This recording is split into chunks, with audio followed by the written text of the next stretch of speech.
अध्याय 9 राजविद्या राजगुह्य योग। श्री भगवान बोले, तुझ दोष दृष्टि रहित भक्त के लिए इस परम गोपनीय विज्ञान सहित ज्ञान को पुनः भली भांति कहूँगा, जिसको जानकर तू दुख रूप संसार से मुक्त हो जाएगा। यह विज्ञान सहित ज्ञान सब विद्याओं का राजा, सब गोपनीयों का राजा, अति पवित्र, अति उत्तम, प्रत्यक्ष फल वाला, धर्मयुक्त, साधन करने में बड़ा सुगम और अविनाशी है।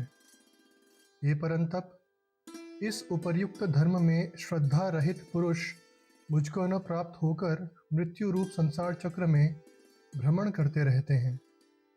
मुझ निराकार परमात्मा से यह सब जगत जल से बर्फ के सदृश परिपूर्ण है और सब भूत मेरे अंतर्गत संकल्प के आधार स्थित हैं, किंतु वास्तव में मैं उनमें स्थित नहीं हूँ। वे सब भूत मुझ में स्थित नहीं हैं, किंतु मेरी ईश्वरीय योग शक्ति को देख कि भूतों का धारण पोषण करने वाला और भूतों को उत्पन्न करने वाला भी मेरा आत्मा वास्तव में भूतों में स्थित नहीं है। जैसे आकाश से उत्पन्न सर्वत्र विचरने वाला महान वायु सदा आकाश में ही स्थित है, वैसे ही मेरे संकल्प द्वारा उत्पन्न होने से संपूर्ण भूत मुझ में स्थित हैं, ऐसा जान।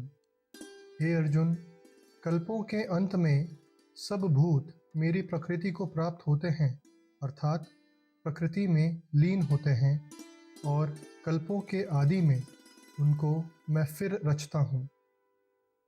अपनी प्रकृति को अंगीकार करके स्वभाव के बल से परतंत्र हुए इस संपूर्ण भूत समुदाय को बार बार उनके कर्मों के अनुसार रचता हूँ। हे अर्जुन, उन कर्मों में आसक्ति रहित और उदासीन के सदृश स्थित मुझ परमात्मा को वे कर्म नहीं बांधते। हे अर्जुन, मुझ अधिष्ठाता के सकाश से प्रकृति चराचर सहित सर्व जगत को रचती है, और इस हेतु से यह संसार चक्र घूम रहा है। मेरे परम भाव को न जानने वाले मूढ़ लोग मनुष्य का शरीर धारण करने वाले मुझ संपूर्ण भूतों के महान ईश्वर को तुच्छ समझते हैं, अर्थात अपनी योग माया से संसार के उद्धार के लिए मनुष्य रूप में विचरते हुए मुझ परमेश्वर को साधारण मनुष्य मानते हैं। वे व्यर्थ आशा, व्यर्थ कर्म और व्यर्थ ज्ञान वाले विक्षिप्त चित्त अज्ञानी जन राक्षसी, आसुरी और मोहिनी प्रकृति को ही धारण किए रहते हैं। परंतु हे कुंती पुत्र, दैवी प्रकृति के आश्रित महात्मा जन मुझको सब भूतों का सनातन कारण और नाश रहित अक्षर स्वरूप जानकर अनन्य मन से युक्त होकर निरंतर भजते हैं। वे दृढ़ निश्चय वाले भक्तजन निरंतर मेरे नाम और गुणों का कीर्तन करते हुए तथा मेरी प्राप्ति के लिए यत्न करते हुए और मुझको बार बार प्रणाम करते हुए सदा मेरे ध्यान में युक्त होकर अनन्य प्रेम से मेरी उपासना करते हैं। दूसरे ज्ञान योगी मुझ निर्गुण निराकार ब्रह्म का ज्ञान यज्ञ के द्वारा अभिन्न भाव से पूजन करते हुए भी मेरी उपासना करते हैं, और दूसरे मनुष्य बहुत प्रकार से स्थित मुझ विराट स्वरूप परमेश्वर की पृथक भाव से उपासना करते हैं। क्रतु मैं हूँ, यज्ञ मैं हूँ, स्वधा मैं हूँ, औषधि मैं हूँ, मंत्र मैं हूँ, घृत मैं हूँ, अग्नि मैं हूँ, और हवन रूप क्रिया भी मैं ही हूँ।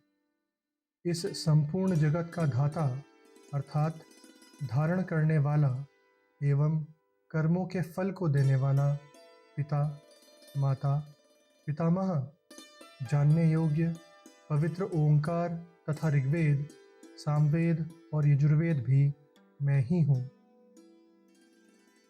प्राप्त होने योग्य परम धाम भरण पोषण करने वाला सबका स्वामी, शुभाशुभ का देखने वाला, सबका वास स्थान, शरण लेने योग्य, प्रत्युपकार न चाहकर हित करने वाला, सबकी उत्पत्ति प्रलय का हेतु, स्थिति का आधार, निधान और अविनाशी कारण भी मैं ही हूँ।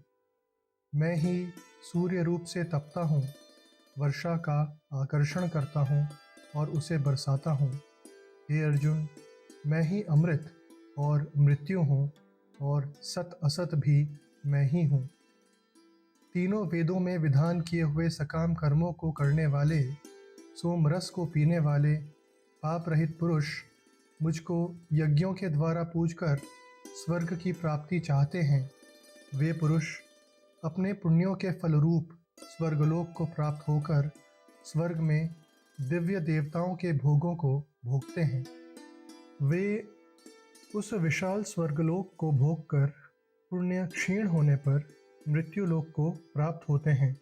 इस प्रकार स्वर्ग के साधन रूप तीनों वेदों में कहे हुए सकाम कर्म का आश्रय लेने वाले और भोगों की कामना वाले पुरुष बार बार आवागमन को प्राप्त होते हैं, अर्थात पुण्य के प्रभाव से स्वर्ग में जाते हैं और पुण्य क्षीण होने पर मृत्युलोक में आते हैं।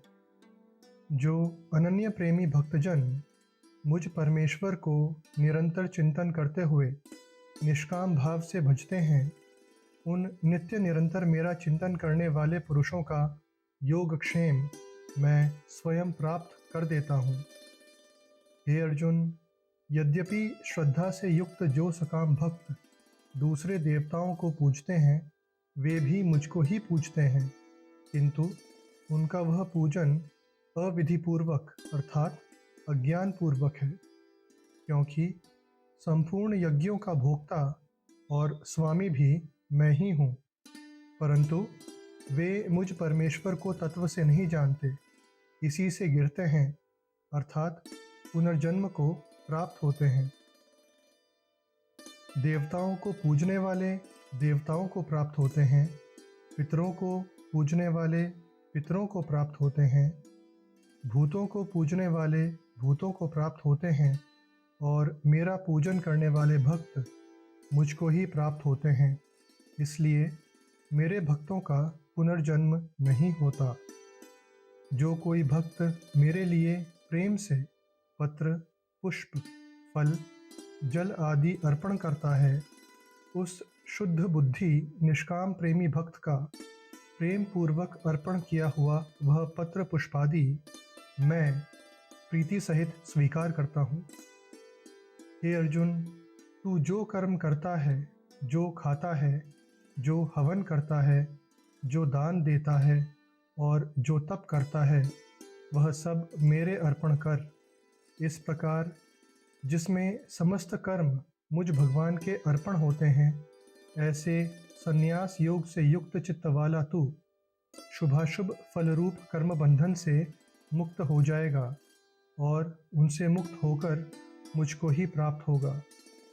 मैं सब भूतों में संभाव से व्यापक हूँ, न कोई मेरा अप्रिय है और न प्रिय है, परंतु जो भक्त मुझको प्रेम से भजते हैं, वे मुझ में हैं और मैं उनमें हूँ। यदि कोई अतिशय दुराचारी भी अनन्य भाव से मेरा भक्त होकर मुझको भजता है, तो वह साधु ही मानने योग्य है, क्योंकि वह यथार्थ निश्चय वाला है, अर्थात उसने भली भांति निश्चय कर लिया है कि परमेश्वर के भजन के समान अन्य कुछ भी नहीं है। वह शीघ्र ही धर्मात्मा हो जाता है और सदा रहने वाली परम शांति को प्राप्त होता है। हे अर्जुन, तू निश्चय पूर्वक सत्य जान कि मेरा भक्त नष्ट नहीं होता। हे अर्जुन, स्त्री, वैश्य, शूद्र तथा पापयोनि, चांडाल आदि जो कोई भी हों, वे भी मेरे शरण होकर परम गति को ही प्राप्त होते हैं। फिर इसमें तो कहना ही क्या है, जो पुण्यशील ब्राह्मण तथा राजर्षि भक्तजन मेरी शरण होकर परम गति को प्राप्त होते हैं। इसलिए तू सुख रहित और क्षणभंगुर इस मनुष्य शरीर को प्राप्त होकर निरंतर मेरा ही भजन कर। मुझ में मन वाला हो, मेरा भक्त बन, मेरा पूजन करने वाला हो, मुझको प्रणाम कर। इस प्रकार आत्मा को मुझ में नियुक्त करके मेरे परायण होकर तू मुझको ही प्राप्त होगा।